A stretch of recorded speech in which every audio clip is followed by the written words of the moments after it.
સુરત શહેરમાં સલાબતપુરા પોલીસ સ્ટેશનમાં ગૌમાંસના ગુનામાં નાસ્તા પડતા રીઢા આરોપીને આખરે સુરત શહેરની ક્રાઇમ બ્રાન્ચ પોલીસે ઝડપી પાડ્યો.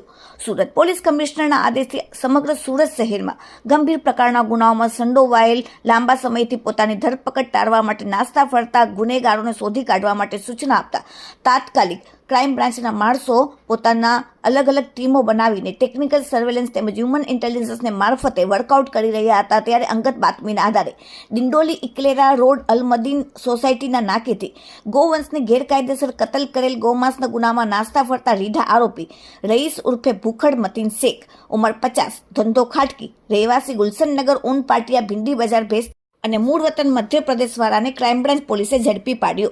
આરોપી વર્ષોથી ગેરકાયદેસર ગૌમાંસના ધંધામાં સંકળાયેલ છે. ભૂતકાળમાં અંકલેશ્વર, કામરેજ, ઓલપાડ, ડિંડોલી તથા અઠવા પોલીસ સ્ટેશનમાં પકડાઈ ચૂકેલ છે.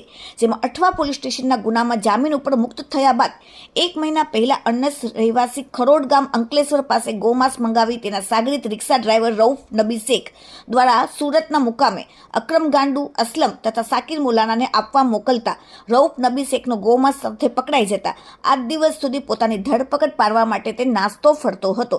આખરે ક્રાઇમ બ્રાન્ચ પોલીસે તેને ઝડપી પાડ્યો. Bureau report, daily India TV, Surat.